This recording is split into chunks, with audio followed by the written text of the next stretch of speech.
ആൽബിസ്റ്റലസ്റ്റുകളുടെ പടയോട്ടത്തിനെ മുഴുവൻ സ്പെയിനിന്റെ കാളക്കൂറ്റൻ വീര്യം ചതച്ചരച്ച് നിലംപരിശാക്കി എന്ന് തന്നെ പറയാം. ലോകകപ്പ് ഫുട്ബോളിന്റെ ചരിത്രത്തിൽ ഇത്രയധികം മേധാവിത്വം ഒരു ടീം ഫൈനലിൽ ആദ്യമായിട്ടായിരിക്കും പുലർത്തിയത്. മത്സരം അവസാനിക്കുമ്പോൾ അർജന്റീനയ്ക്ക് ഉതിർക്കാൻ കഴിഞ്ഞത് കേവലം 3 ഷോട്ടുകൾ മാത്രമായിരുന്നു. കളിയുടെ പൂർണ്ണസമയം 90 മിനിറ്റിലും എക്സ്ട്രാ ടൈമിലും പോലും അർജന്റീനയ്ക്ക് ഒരു ഷോട്ട് പോലും സ്പെയിന് നേരെ ഉതിർക്കാൻ കഴിയില്ല.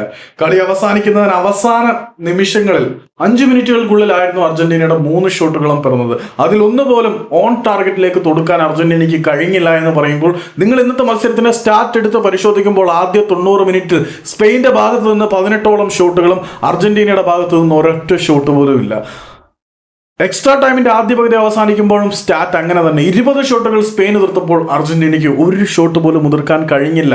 ലക്ഷ്യത്തിലേക്ക് ഒന്നുപോലും തൊടുക്കാൻ കഴിഞ്ഞില്ലെന്ന് പറയുമ്പോൾ സ്പെയിന്റെ മേധാവിത്വം എത്രമാത്രം ഭീകരമായിരുന്നു ഫൈനൽ പോരാട്ടത്തിൽ നിന്ന് നമുക്ക് മനസ്സിലാക്കേണ്ടതാണ്. വഴിവിട്ട സഹായങ്ങളുടെ നിർലോഭമായ പിന്തുണ അർജന്റീനയ്ക്ക് ഈ ലോകകപ്പിലുടനീളം കിട്ടി. എന്തിനേറെ പറയുന്നു, ഫൈനൽ മത്സരത്തിൽ പോലും അർജന്റീനയ്ക്ക് വഴിവിട്ട സഹായം കിട്ടിയെന്ന് പറയാമെങ്കിൽ പോലും എത്രയൊക്കെ സഹായങ്ങൾ ഉണ്ടെന്ന് പറഞ്ഞാലും സ്പെയിന്റെ പോരാട്ട വീര്യത്തിന് മുന്നിൽ അർജന്റീനയ്ക്ക് ഒന്നും ചെയ്യാൻ കഴിഞ്ഞില്ല. പാടിപ്പുകഴ്ത്തിയ മിഷിഹ ഇന്ന് കളിക്കളത്തിൽ കാണാനേ ഇല്ലായിരുന്നു. ഇത് ഞാൻ പറയുമ്പോൾ ഞാൻ അർജന്റീനയോട് എന്തോ വൈരാഗ്യമോ വിരോധമോ വെച്ച് പറയുന്നതാണെന്ന് തോന്നുമെങ്കിൽ പോലും അങ്ങനെയൊന്നും പറഞ്ഞല്ല. ഞാൻ വളരെ നിഷ്പക്ഷമായിട്ടാണ് ഇന്നത്തെ മത്സരം കണ്ടത്. അബ്സല്യൂട്ട്ലി സ്പെയിൻ അർജന്റീനയെ ഇല്ലാതാക്കി കളഞ്ഞു.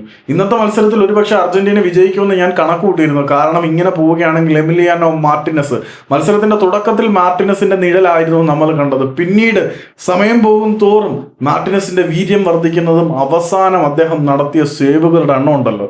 യഥാർത്ഥത്തിൽ ഇന്ന് 4-5 ഗോളുകളെങ്കിലും അർജന്റീന വഴങ്ങാതിരുന്നതിന് കാരണം എമിലിയാനോ മാർട്ടിനസ് എന്ന ഒറ്റയാന്റെ പോരാട്ട വീര്യം തന്നെയായിരുന്നു. എന്തൊക്കെ പറഞ്ഞാലും സ്പെയിൻ വീണ്ടും ലോക ചാമ്പ്യന്മാരായിരിക്കുകയാണ്.